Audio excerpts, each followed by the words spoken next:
ask. Yeah, we Yes, asked sir. them Monday.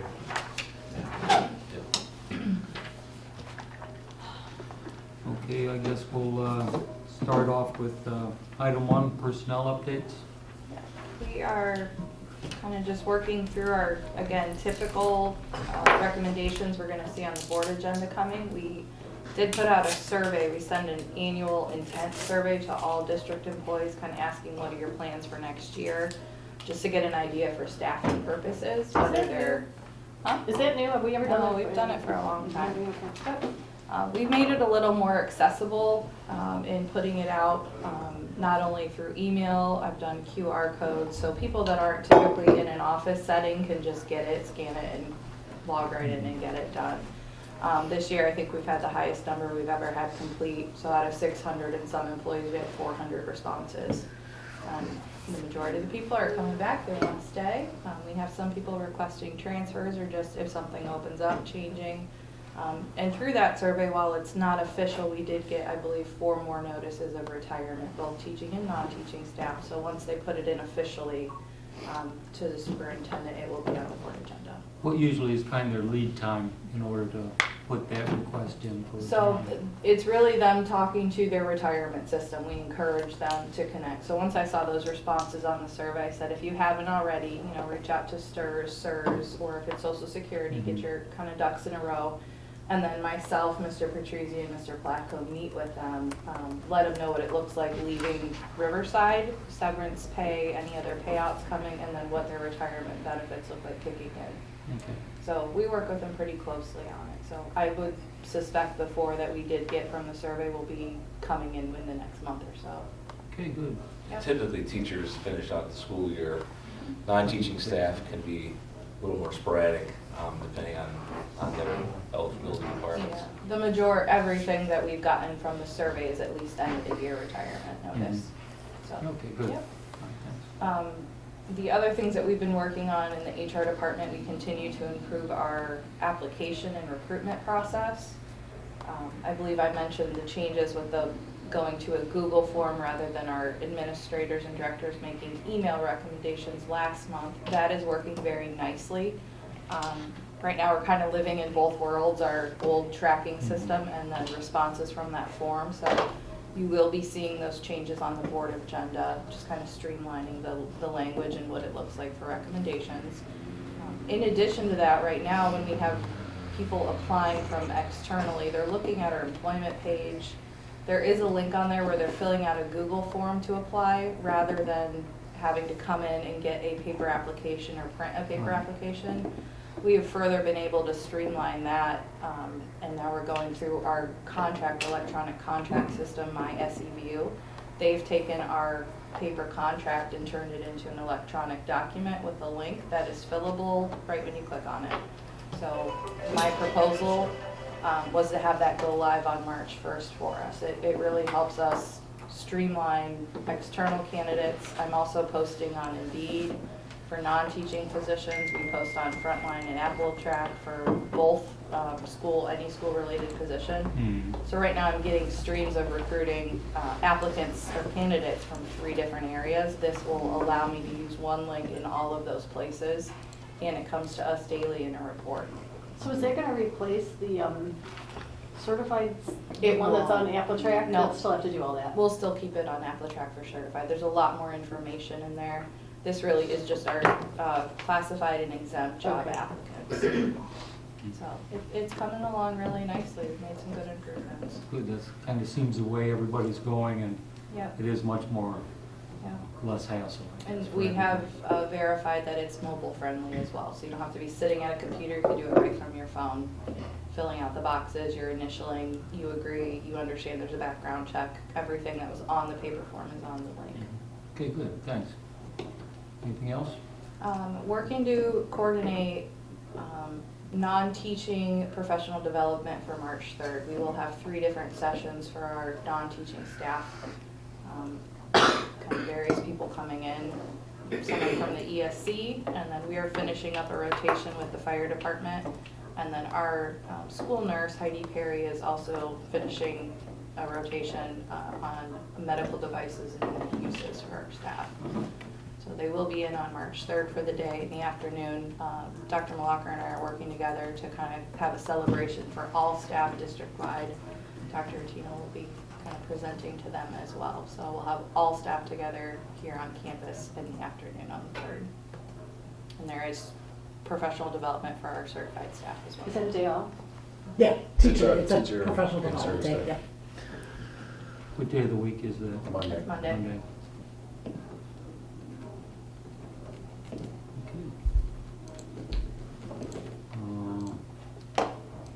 Board agenda review? Can I interject one thing for personnel? We still haven't reviewed the org chart that was recommended by you that we removed So, from whatever. I Yeah, we feel like- pulled it to talk about it. One of the things I looked at, really in light of the fact that we are deficit spending, is taking a look at the position itself and the overlap between the job description of assistant superintendent as it currently is and HR director.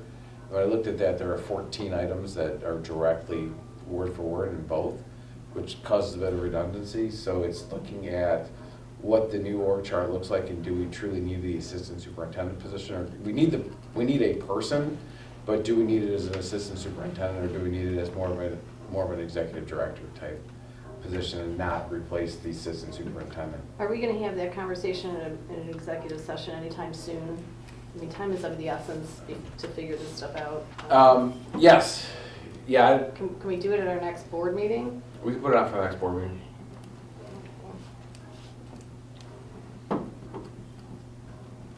Thank you.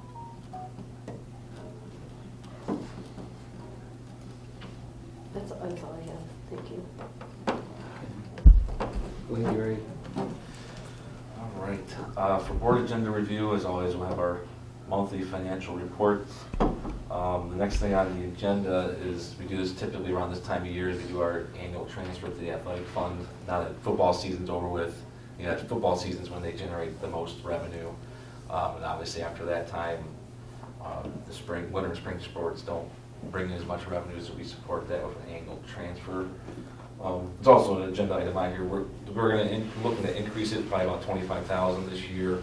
We have not increased it since we started doing it probably in 2017 or 18 when we started doing that annual transfer.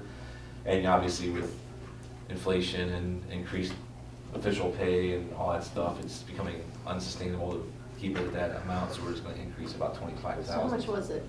It typically was $75,000 total, and it gets split between the high school athletics and the middle school athletic funds.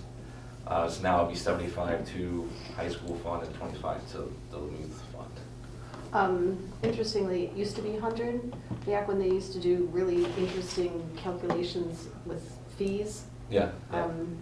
And the fees went, and it wasn't a transfer at that time, it was where we recorded revenue. So it used to be 100, and then we cut that when we did all the massive cuts. Right. It doesn't need to be as high as them because of the banner sponsorship program too, is bringing in revenue to the athletic fund as well, so that's helping to subsidize things as well.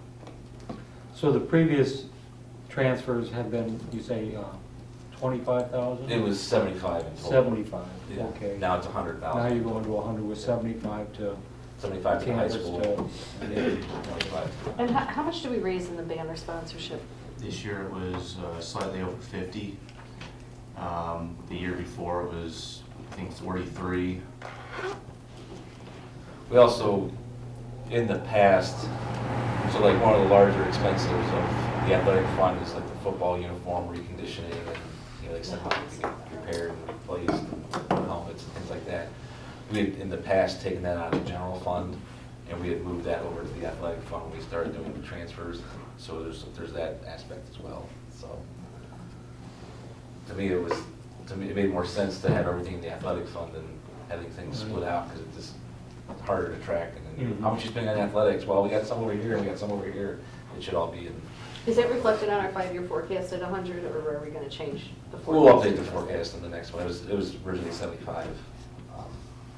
But we had talked about it at a previous finance meeting last year sometime, and haven't really followed up on it since. But looking at where we're at today and how things have been progressing, We have to approve that? We have Yeah, to well- approve the transfer anyway, right? Right, right.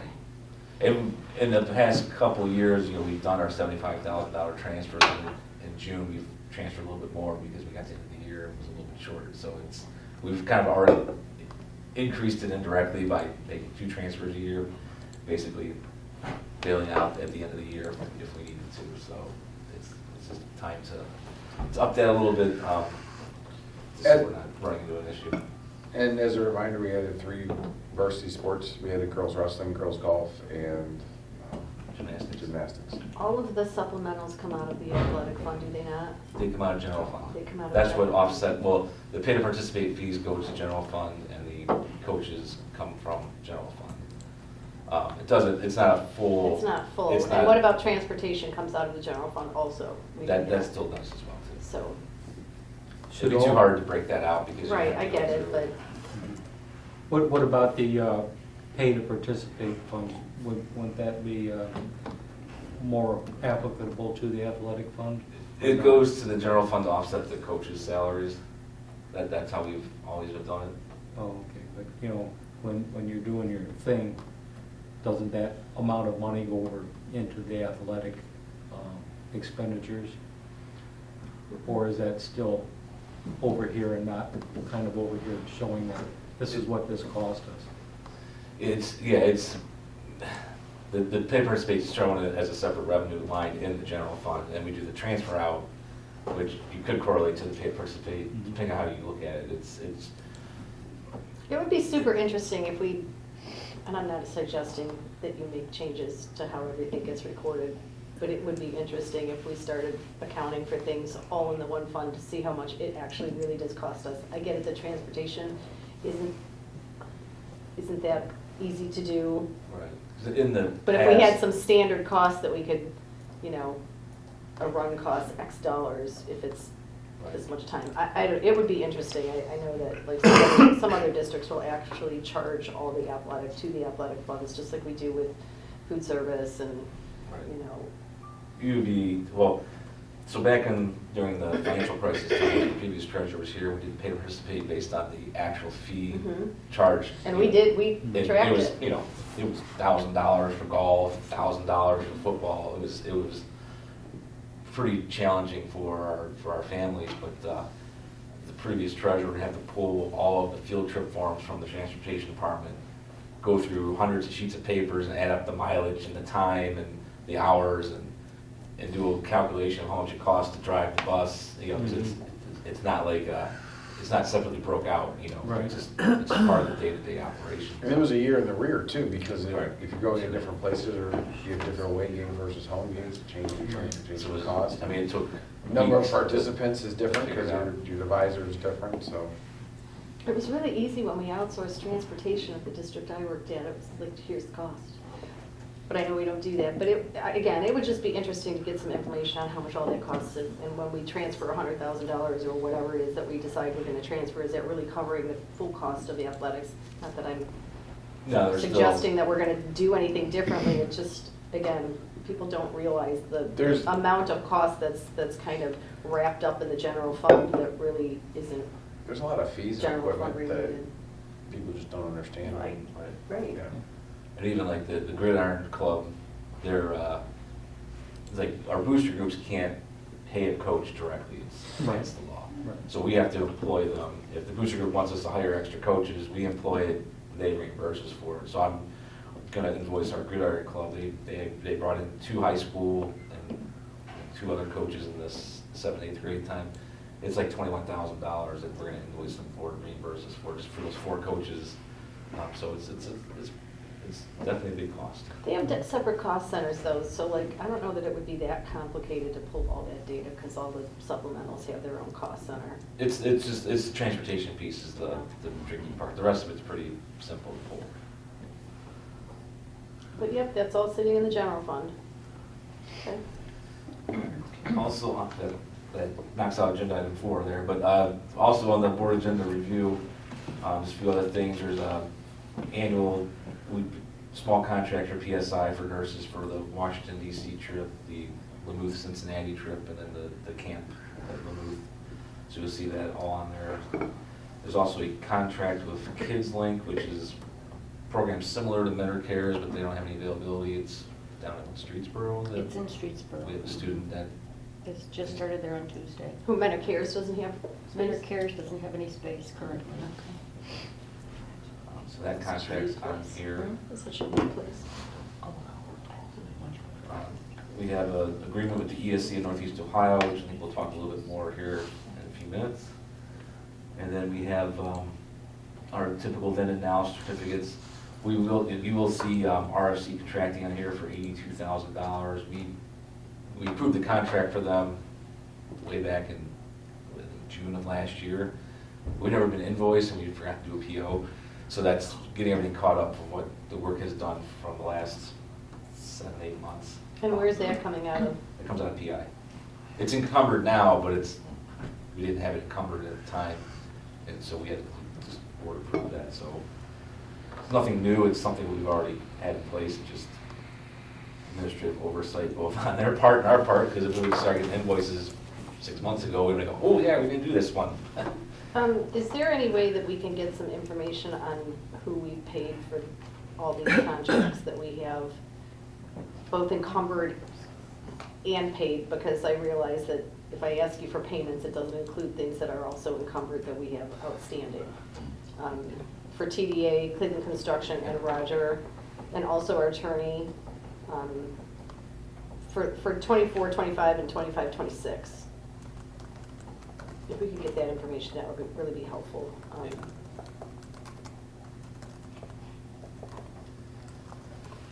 And then donations with the one from the Health Foundation, so I should probably separate that out, Yes, please. so. What is that donation for? It was for the special education unit, Valentine's Day dance that we hosted. That is so cool. Our people It's had a- it's a great awesome. time. They were just over the moon about they get to come and dance, or, you Yeah, know. that's they- a cool, it's they one of the really neatest love things it. we do. And it's really cool that they're bringing others Yes, to it. it's just awesome. They do a very nice job. Summer Latchkey Camp is also on this agenda. May be notable that it's moving to Parkside this year because of the construction planned at Riverfield. But it's still only $180. I cannot believe It's a that. fun time. What When is I that for? retire, I'm coming. So it's a summer camp, the summer latchkey camp that we run, that's $180 per week, and they go on 2 field trips, and every day they're doing something. It's awesome. Wow, good. It's a great, I mean, it sells out every year because it's $180. Julie be What out there kind puts on the of, best what kind program. of numbers attend? What do they max out I at? think Like, she maxed out around 100. Yeah. And she typically ends up with about a dozen or so, a dozen to 20 employees. It's a really nice, she has students that come home from college and are counselors every year. Right. So she gets nice staff, part-time and full-time. Her current staff, a lot of them continue to be the supervisors in the morning, making a little bit more. They have the knowledge of the kids and the families, so it's a good program. And What it's kind of hours does that run? 6 to 6. Oh, 6 a.m. to 6 full p.m. day. Yeah.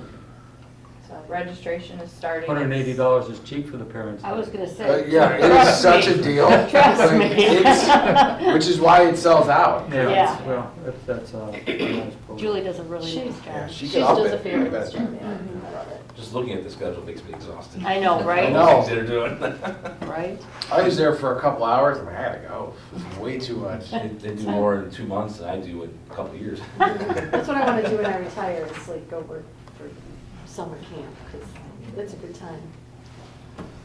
All right, so I just passed out, so we talked about in previous meetings about musical instrument replacement. We have not done anything probably in 10 to 12 years, and part of that is because nobody really asked us to look into it until all of a sudden they're going, well, we need to do this, and I'm like, okay, we haven't really brought it to our attention. So when we met with Dave Schwartz and Brad Allen, just to kind of go through what their needs are, what's the immediate need.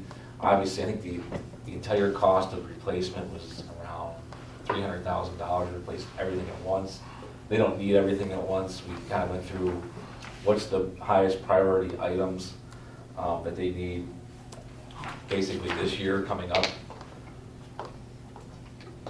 because they went and priced out 4 different vendors, and they provided me with this spreadsheet, which doesn't have a total on it for all the things, but they're looking at, approximately, it's about $62,000 is about what they need for this year for these different musical instruments for the band. How much? But it's like 62,700 something. Something. The last time we did this, we did it all at once. I think And we we, I financed think it. we financed it. Yeah, I think We it was did, like it was five 2012. years, I think. financed it. And that was at a point in time when we were financing a lot of I think things you got a through credit the card PI. at 0%. So, looking for just an okay to move forward with getting the first portion on the board agenda. It does come out of PI, but 62,000 is Yeah. not. Historically, we buy the instruments and the band boosters pay for all the repairs and upkeeps and all of that. And the boosters also pay for uniform replacement every so often. That's, It was $185,000 last year. yeah, I would say, Mhm. I would say 200, but yeah, it's probably around there. It's amazing how expensive they are. Yeah. What happens to all the old instruments? We keep them. They do kind of keep them. They use them for mass band. They use them for other things. The ones that they can. They use them for alumni band. they use Alumni them for- band night. They use them for other. For some of them though, they're just in states of disrepair that they can't. Especially the brass, like the brass instruments just get so trash. And I know one of the bass drums has some red paint from denting my door on it. So that'd be my son's. He ran it into my car door, but it's a side note. Under critical here, what do these numbers mean here? In that column, How many? that's how many they need? How many they need? They need 6 snare drums? Yes. Okay. I have a folder of all the actual quotes. for that. I'm assuming that includes the harness and all that Yes. stuff. Oh, Sousaphone. I just like the name of that. So, have they decided on a vendor, or are they still working that out? We're gonna go with Chagrin. They came in overall cheaper. There was obviously, some vendors are cheaper on an individual item, but there's also a shipping factor of what the shipping might be. I don't know if the cost factor into this, but looks like Chagrin was generally lower on most things. That was kind of the vendor we were gonna go with, get everything in one place. Have you dealt with them before? I think they have in the past. Okay.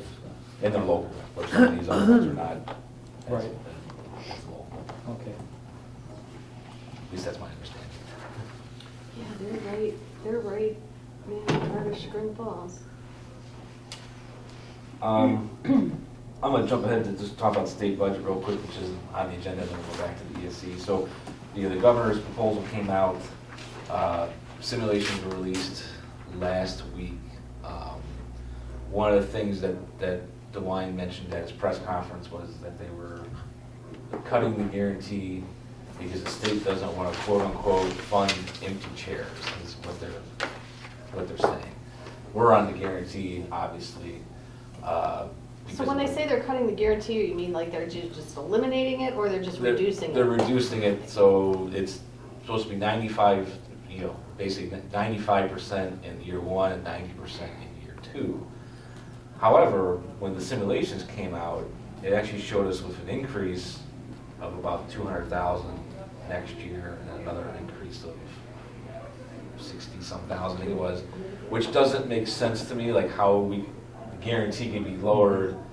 Now, we do know that they're phasing in transportation funding, so an increase there, but I find it hard to believe that increase in transportation funding would offset a decrease in guarantee. So I What's your question. guarantee? How much is it? What's that? How much is the guarantee right now? About $2 million. So you're talking I read a $100,000 different loss. source that showed us losing like $5,000 and $6,000 because of the guarantee cuts. Right. So you've seen different. Which is weird because typically the simulations are pretty accurate. They Yeah. come out with them, but they're not making a whole lot of sense right now. Now, with that said, what the governor proposes, it's still the first step of the budget process. It goes to the House, they come up with their budget. It goes to the Senate, they come up with their budget. all three are different, then they go to conference committee behind closed doors, and then right around June 30th, you go, surprise, here's the budget, and then everyone's like, what is it? It's like, why even have a whole public process if it goes back? Just to prep you. Yeah, so, I had one more point I was gonna make, but I can't remember what it was. They're not updating the cost factor. That's what it is, that's Yeah. what, so, I knew it. one of the biggest challenges with the governor's proposal is it's factoring in increased income levels and increased property values. So when those things go up, it makes you look richer, so your state funding goes down. So, you know, so they're not, so they're factoring in that increased income and increased property value, but they're not factoring in increased cost. So they're keeping the cost at the 2022 level, which pushes people farther on the guarantee. And now they're cutting the guarantee. So it's like, They're using 2024 cost, or revenue estimates, but they're using 2022 cost, and Yes. they're not updating it to 24, and I think that's been that's the the big. biggest push right now for advocacy is like update the cost sense. So it makes you wonder, is it an unintended consequence or was it deliberate? I don't know. Because it's like, by not updating the cost, they're pushing people farther on the guarantee, they're cutting the guarantee. So actually, to fully phase in the formula that we've been doing through a 6-year phase-in, the state's obligation actually goes down the last 2 years of the phase-in instead of up. And there's, like that article you mentioned before the meeting about Right. the $100 million cut to public education. So it's like, they're saying, oh, we're funding in the formula you guys wanted, but they're not changing the cost input. Which is, Right, and I so it's wonder, not really a I formula. wonder if part of the state budget will include, $1.5 billion for the voucher program now that they have a better estimate of what that's costing them. And the Speaker of the House has said that the funding formula is unsustainable. So I'm not too optimistic about what's going to come out of the House at this point. But I guess we'll see as time goes, and maybe there's enough pushback that maybe they will. Ideally, they should just fund the last 2 years of the formula and update the cost inputs and just do it right and get through the implementation. But regardless, we kind of have to be prepared for whatever comes, and Right. deal with it. I mean, typically in the past, it's always been the governor's comes out here, the House increases a little bit, the Senate increases a little bit, so things tend to increase throughout the budget process. But with the way things are today's climate, I'm not sure if that's what's gonna happen, but, I tend to think that it is not. The House committees are not friendly to public education right now. The head of their committees and their chairs and whatnot are extremely like pro voucher and anti-public education. So it will not surprise me if we see that number go down even more. And maybe the Senate will do something about it, but I doubt it. yeah. There's also, so we're a member of the Alliance for High Quality Education, which is an advocacy that works with districts of higher wealth. And one of the things that they've been pushing for the last few years, we're at what's called the 10% floor. So in a nutshell, when the formula is calculated, they calculate the cost per student, like base cost per student, and the property tax, wealth, and income determines what's the state obligation, what's the local obligation. So we're at the 10% floor. So the state's only paying us 10%, and locals pick it up 90. So that's as low as you can go. So they've been looking to increase that floor to 15 or 20%. And if that were the case, that would be a benefit to us. We'd probably see an increase in revenue and actually be on a true formula and be off the guarantee. Will that actually happen? I'm not sure. Under prior formulas, we were around 21%, what they used to call it the state share index. So if we got to a 20% floor, that would be kind of put us back on a formula where we were years ago. But I'm not sure if that's going to happen or not. So it's just something else that's been discussed for districts like ours.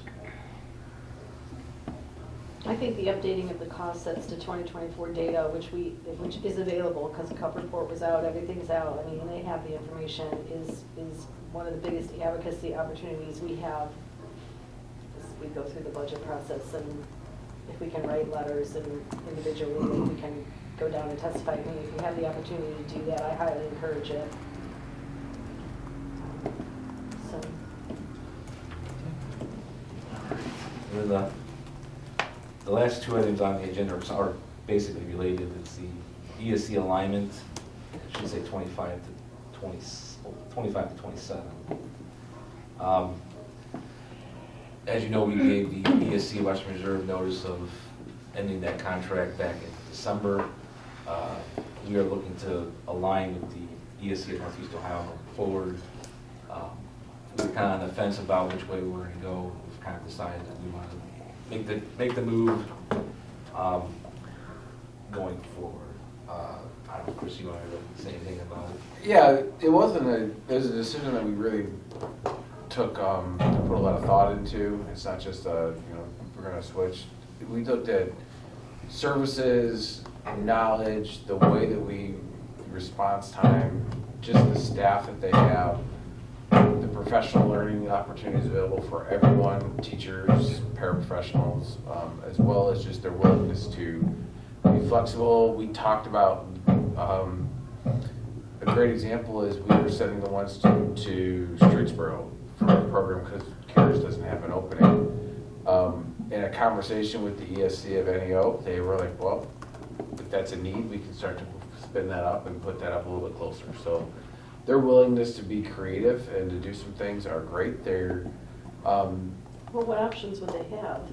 so they would look at school space and working with other schools to kind of start a school. Of their own? Of Okay. their own. All right, Well, thank you. well, a program that A we would program. all pay Correct, tuition right, I for get it, students like, to just like attend. we I'm do actually anywhere trying to else, set up but- a meeting in March with Steve Rogaski at the ESC of Northeast Ohio, and then three other district directors to talk about whether or not this is a viable option for us. There's definitely a need. Space is the issue, where it would be housed, so that's what we're meeting about. Didn't Geauga used to do that?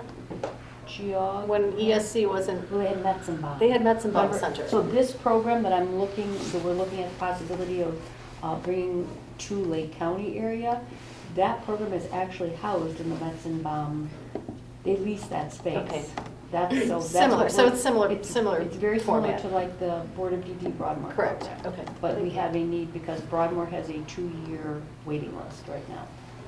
So if you have a student move into the district coming from another county's Board of DD, there is no place to put these students. That is a similar type of program. So we'd be sort of competing with Broadmoor, in a I sense. really Not don't think of it we, not we competing would be, when but- somebody tells me they have a 2-year Well, I waiting get it, list. but like- I think of it as we're trying to create programming that is definitely a need exists out there, and we're having to find places to educate students whose needs are above and beyond what the public school And district they can have, provide. and they have no plans to expand their programs, and That is my understanding. In fact, my experience has been over the last, 10 years, as teachers have retired, they've kind of downsized and not replaced teachers, so the number of classrooms they have available is very limited. We have students on the wait list right now. yeah, that's all supposed to be untethered from the board, and it's really not. Mhm. So that would be where I would anticipate we'll see some eventual cost increase to the district because they're gonna wanna get out of that service. Broadmoor? It's not something that they're, like, the county boards are not supposed to be in the Yeah. business of authorizing services and being service providers, so they offshoot. So Lake County, they offshoot their service providers to be like their own little agencies, but they're still county-based services. They're not supposed to do that. That was like, starting in 2024, that was supposed to be disallowed by the Department of Developmental Disabilities in the state of Ohio. So Cuyahoga County divested themselves of all of those programs in advance. So it's just a pain. So how are those programs replaced? They are now provided by independent service providers like the agency I work for example, And the income comes from Medicaid, Medicaid? through waiver services through the Department of Developmental Disabilities. So we get paid. How big of an area does ESC of Northeast Ohio cover? They are Cuyahoga County, Lake County, Portage, Geauga, Medina too, or Medina. Aurora, or- It's a large area. Yeah, So- so like Willoughby East Lake, they had terminated, they had went over to ESC Northeast Ohio several years ago. They came back for 2 years and now they're going back to Northeast Ohio. Menard's also with Northeast Ohio. Also Kirtland and Wickliffe are with Northeast Ohio. And then in Geauga County, Chardon, Henston, Berkshire. Berkshire, yeah, well, not Cardinal, yeah, but Berkshire. Cardinal is, I think Cardinal's Cardinal is still the with only Geauga County school. And West still- Geauga. Oh, and West Geauga. Cardinal and West Geauga, the only ones still with Western Reserve. And Lake County would be Painesville, Madison, Fairport, Perry. I say Madison, Glenwood, Western Reserve. So how do some of these other counties handle this, this area need? Trumbull County, for example, I think the student that we had that moved into the district came from Trumbull County, and they had a Board of DD program. I don't know in terms of, you know, counties that go beyond Lake Geauga and Cuyahoga, I'm not really sure. But I do know that there other counties still have Board of DD programs. And we still would use Broadmoor, which invoices through Western Reserve anyways, so, you know, it's not like you still use services from multiple agencies. That's pretty common. You know, Ashtabula is known for good transportation from the professional development program that we use them for that. We use Jefferson for the online academy, so it's not, just because you're aligned with one ESC doesn't mean you Right. can not use services elsewhere, so it's, but it's getting to somewhere that has better support for us. And up through the age of, what is it now, 22, 20? 22. 22, they're funded by the Department of Education, and so the public school districts are required to be paying for all the disability services, whereas after the age of 22, they go on Medicaid waivers, and then Medicaid pays for that.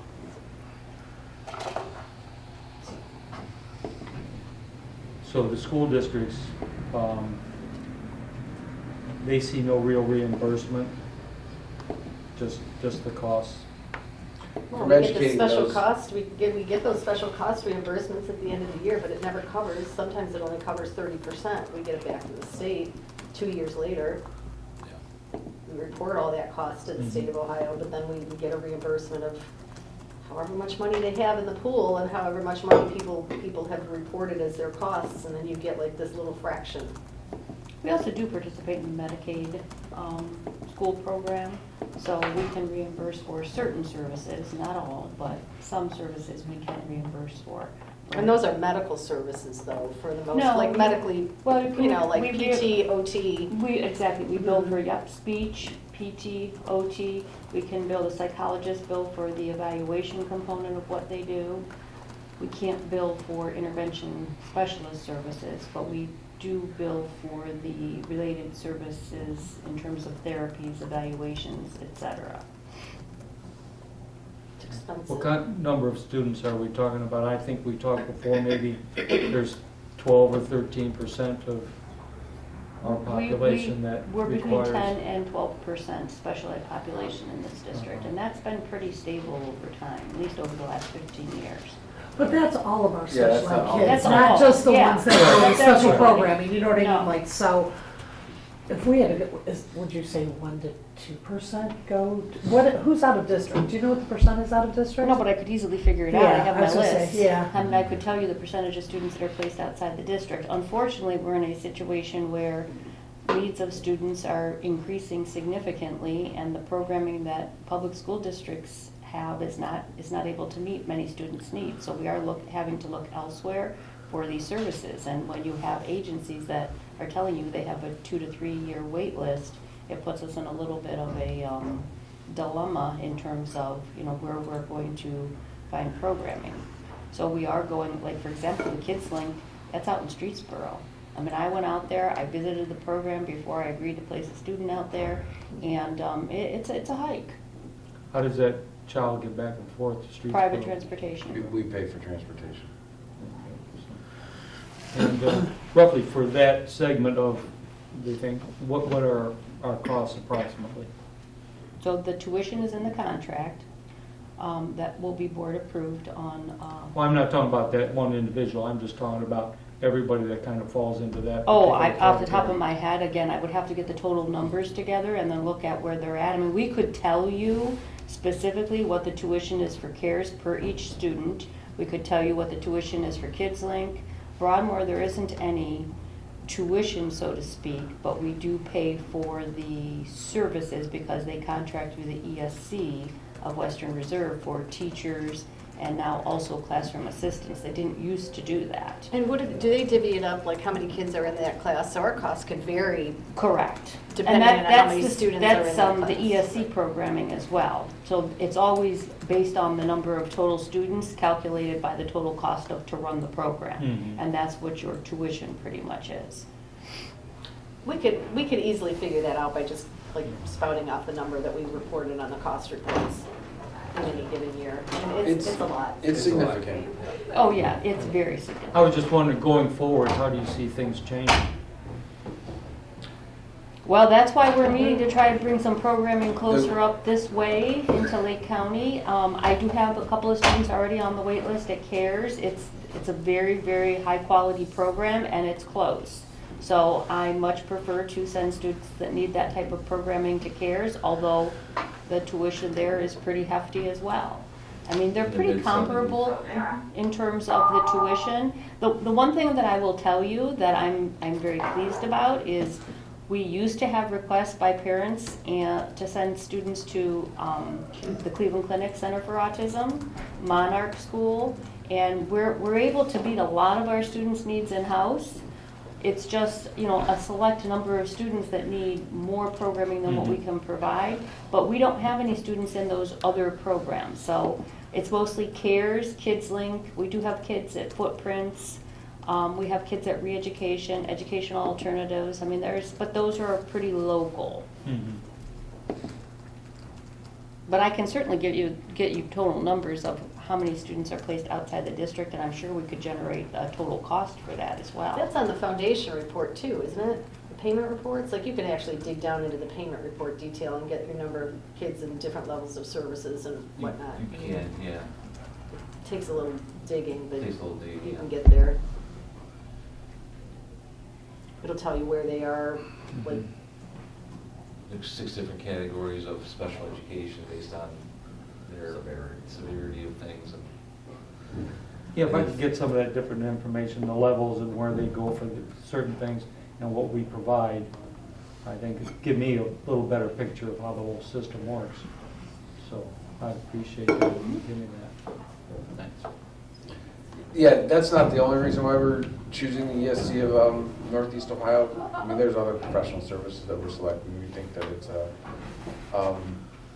it's providing our staff, all of our staff, the services they need in time and kind to really take our teaching and learning, to the next level.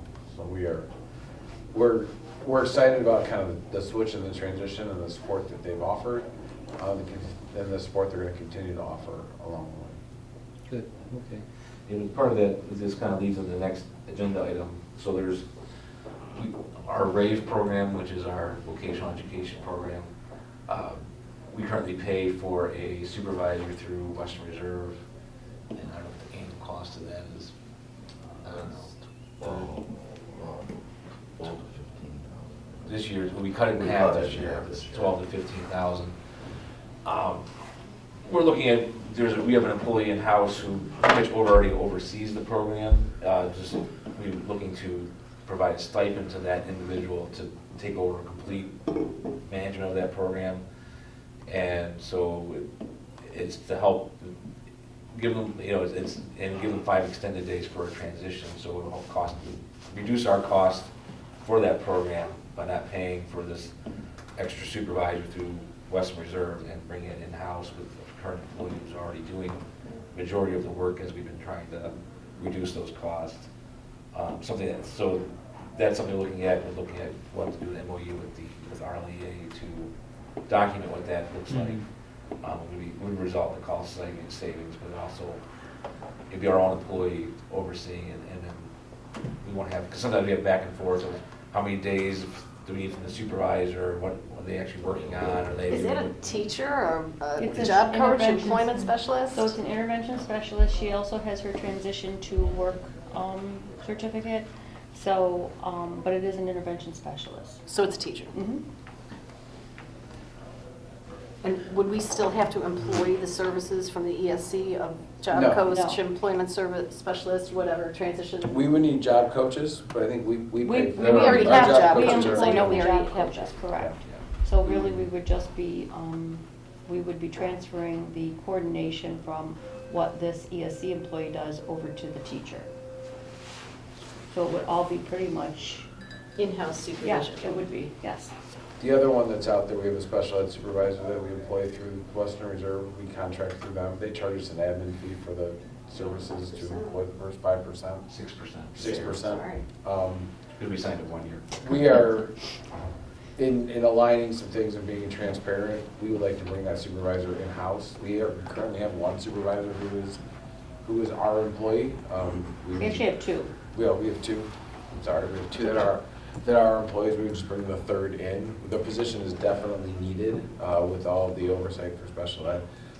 She also oversees our ELL program.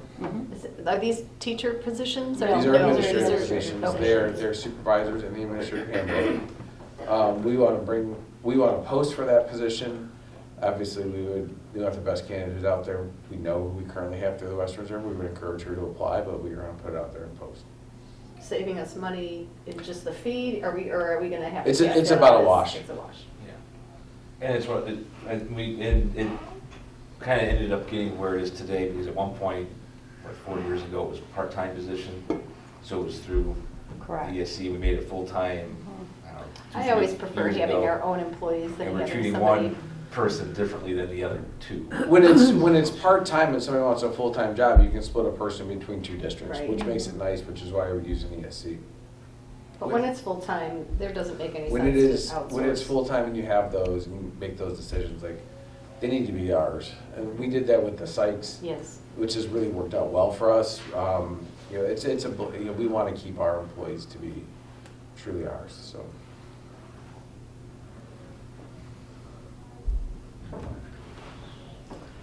So will that'll be on the agenda? We'll have to post the position. We will post and the hire will be on the agenda, but not necessarily the transfer of the position. The contract with Northeast Ohio will be on the agenda. We don't have to do anything for number 6 until we actually hire. Until we actually hire someone. Yes. Anything else, Gary? That's all I have. Anybody else have anything? Can I ask a question on, I'm gonna go back to this contract that we talked about last night with Design. This was dated January 8th. At least that's when it came into the district, and we didn't approve this till January 30th, but we didn't see it till we got the board agenda. And there was no conversation, at least at the board table. Again, I'm gonna go back to that, like, how are we signing like, how could this be dated January 8th, but we didn't hear about it till January 30th, where it added Melridge to our agenda, and I have some questions on that, and maybe we can follow up in another meeting. I don't really know that we need to do it right now, but could I get a copy of the rest of the contracts that we have with TVA for the high school edition and for Riverview? It should be easy, just, if you can just forward them in an email, that would be awesome, for Cleveland Construction and for Roger. And how much, we paid in excess of $100,000 to have the Bialowski study done, correct? I thought I it was, think it was like 102. yeah, it Don't was quote just me a on little that. bit over that, and they proposed $100 million in improvements. Repairs and upgrades, yes. And I just want to make note of the fact that last night you indicated that this was for study, and it's not for study, because the study was done by the Bialowski report, and this actually includes work. So I'm going to go back to, I continue to want to know what that work is that we're paying for.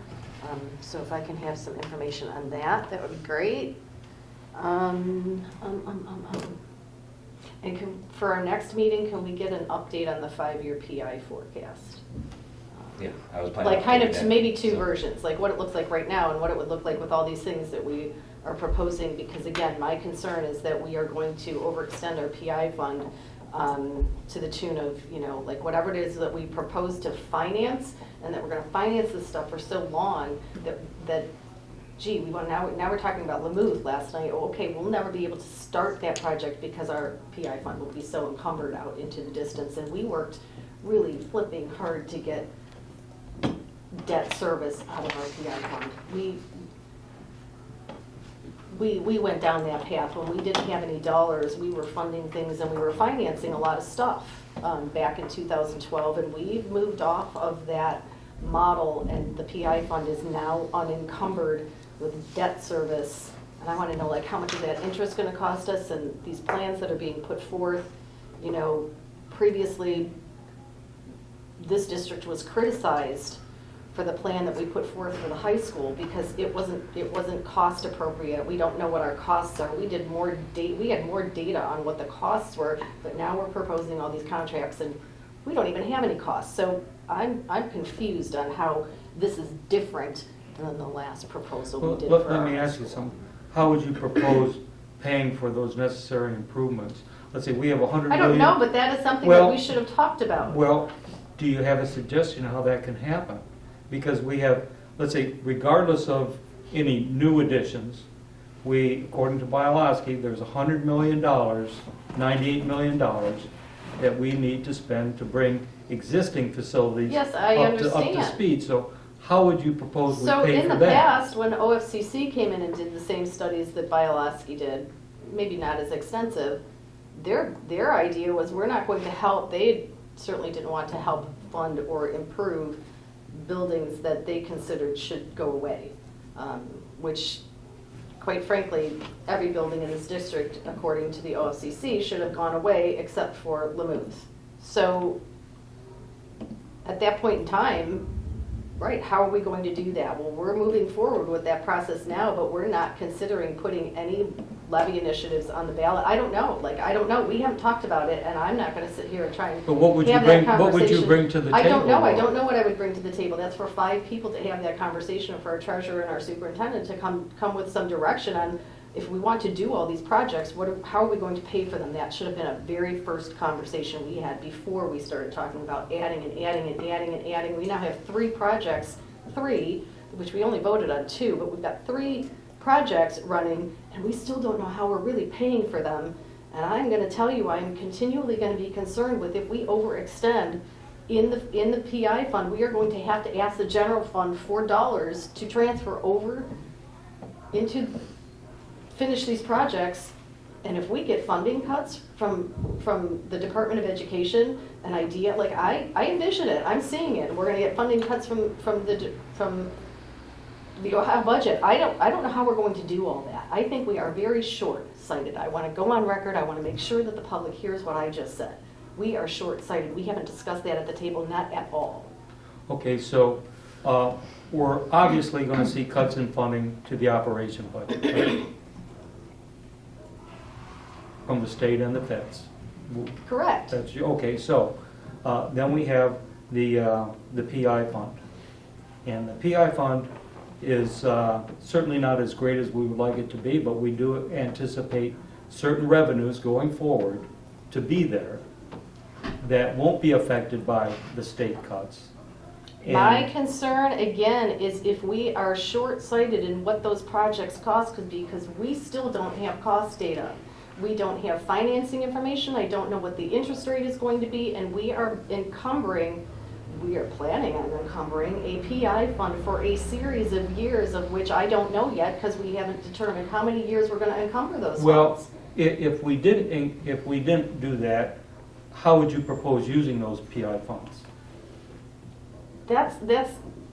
I propose that we use some of them, I would not disagree, however, I don't know what does that cost? How much of the PI funds are we going to encumber to do all these projects? We haven't determined that yet. I would like to know what the PI forecast looks like, and how much money do we have available, and how much money do we need to set aside for things like buses and computers and all the other routine things that come out of PI, and how many available dollars are we willing to encumber And are we going to leave ourselves with absolutely no room for an emergency? Like, oh my God, the high school roof imploded.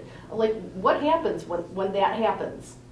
We will have nothing left, and we're gonna have to take money out of the general fund to fund that. And I'm concerned about that. We decreased the revenue that we get in our general fund, and yet I'm gonna have expenses that I may have to incur out of the general fund because we short-sighted ourselves in the PI fund. That's why if we do these projects, we're going to eliminate a lot of those unanticipated, catastrophes. Well, I don't know what it's gonna cost us yet. We haven't seen it. We haven't seen it.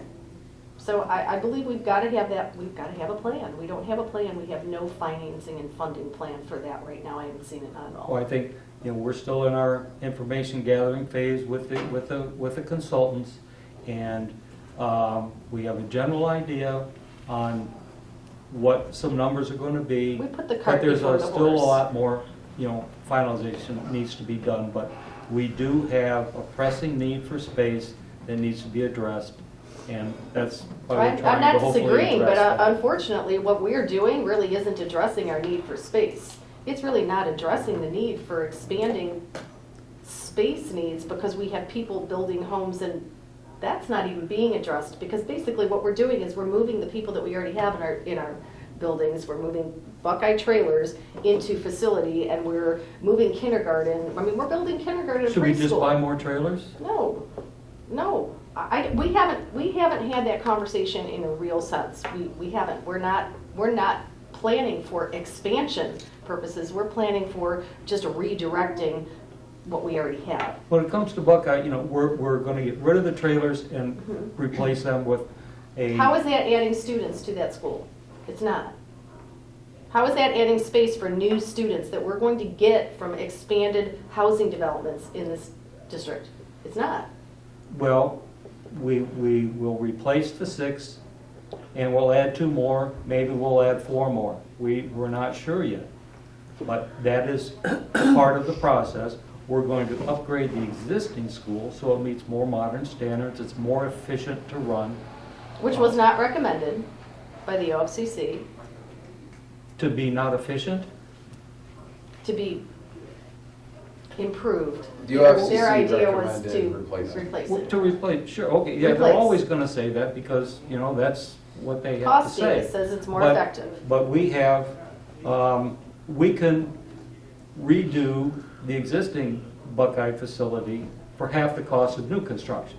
Well, I don't know, we're spending, if my cost estimates are right, we're spending approximately $12 million for Buckeye and Melridge, which we haven't talked about. And those are unconfirmed costs. We're spending $1.5 million for TDA. I shudder to think what we're spending on all these other folks, that we're not getting any new facilities out of it. We're getting renovations and additions. If these We're renovations, spending $5 million plus on Riverview. We've added to the high school, which we don't even have cost data yet, so we really don't know how much we have to dip into the PI fund to do that. Like I said, we are going to encumber our PI fund to the extent that we can't do anything else. maybe if these improvements to these existing facilities have been taken care of over the last 16 years, we would not be in the position we are Well, today. geez Louise, we asked for improvements, and we had a plan, we had a solid plan, and you wanna know what? It was blown up by a board member candidate who had no idea what work had gone into by this administration, who does all that work. All I'm saying is, So, I've got a hard stop at 9 o'clock. we don't, that's fine. We do not control what the voters do. We can, request from them Well, what our position is. They I'm gonna made their continue to position maintain clear. the- So we have to deal with what we have in hand now. And that, I think, is what we're trying to move forward with the best. And we have no data. This district was accused of not having appropriate data when we had mountains and mountains of data for the last facility plan that we had. We were accused of having terrible data. Right now, we have no data. So I fail to see how that's different. It's 9 o'clock, so I guess we're done with this meeting. I guess. Anybody have anything else? Okay, thank you.